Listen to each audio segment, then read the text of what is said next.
What is a casein allergy? Casein is a protein found in milk and other dairy products. A casein allergy occurs when your body mistakenly identifies casein as a threat to your body. Your body then triggers a reaction in an attempt to fight it off. This is different than lactose intolerance, which occurs when your body doesn't make enough of the enzyme lactase. Lactose intolerance can make you feel uncomfortable after consuming dairy. However, a casein allergy can cause hives, rashes, wheezing, severe pain, food malabsorption, vomiting, breathing problems, anaphylaxis. What causes a casein allergy? Casein allergies are most common in infants and young children. This allergy occurs when the immune system mistakes casein as something the body needs to fight off. This triggers an allergic reaction. Infants who are breastfed are at a lower risk of developing a casein allergy. Experts aren't completely sure why some infants develop a casein allergy while others don't, but they believe genetics may play a role. Usually, a casein allergy will go away by the time a child reaches 3 to 5 years of age. Some children never outgrow their casein allergy and may have it into adulthood. Where is casein found?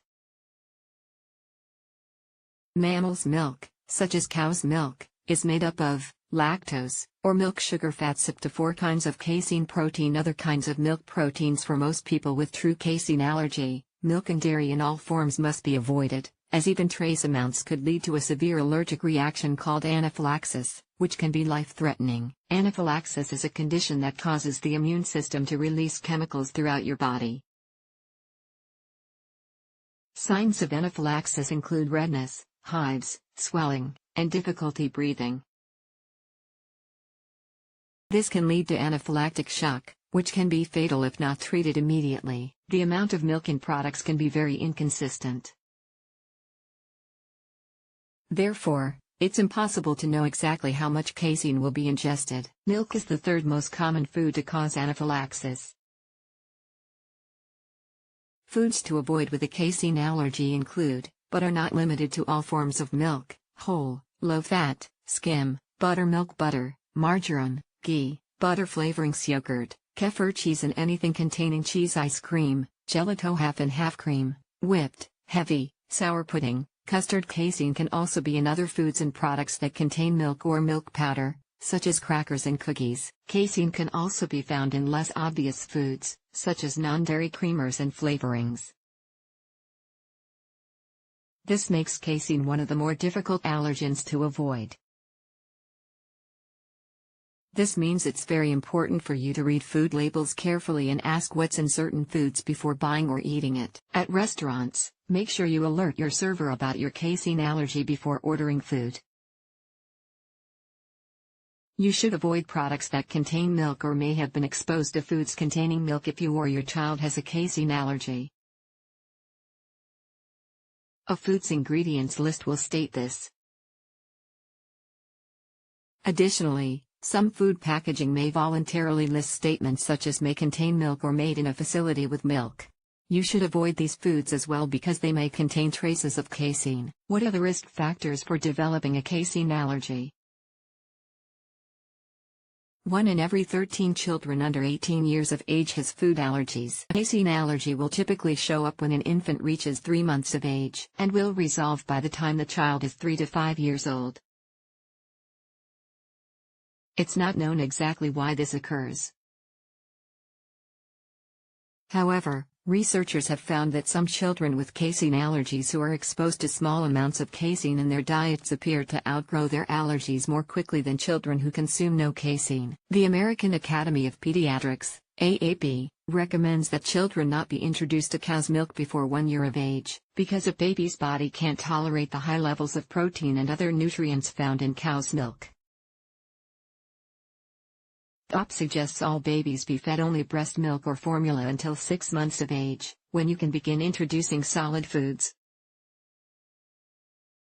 At that point, avoid feeding your child foods containing milk, and continue giving them only breast milk or formula. How is a casein allergy diagnosed? You should call your doctor right away if your child is showing any of the symptoms of a casein allergy. They'll ask you about your family's history of food allergies and will perform a physical exam. There isn't a specific test that will diagnose a casein allergy, so your child's doctor will perform several tests to make sure another health problem isn't causing the symptoms. These include stool tests to check for digestive problems, blood tests to check for underlying health issues, a skin prick allergy test in which your child's skin is pricked with a needle containing a small amount of casein to see if a reaction occurs. Your child's doctor may also give your child milk and observe them for several hours afterward to look for any allergic reaction.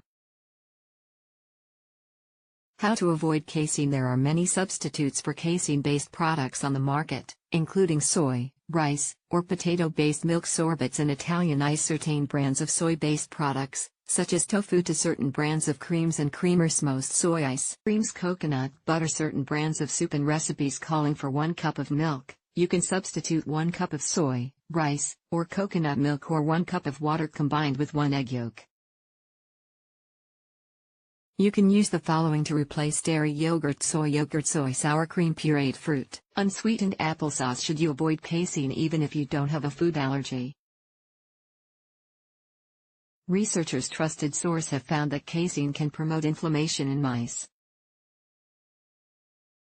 This has led some experts to question whether or not going on a casein-free diet may be beneficial for people with disorders worsened by inflammation, such as autism, fibromyalgia, and arthritis. Currently, no definitive link between a casein-free diet and a reduction of disease or disorder symptoms has been established.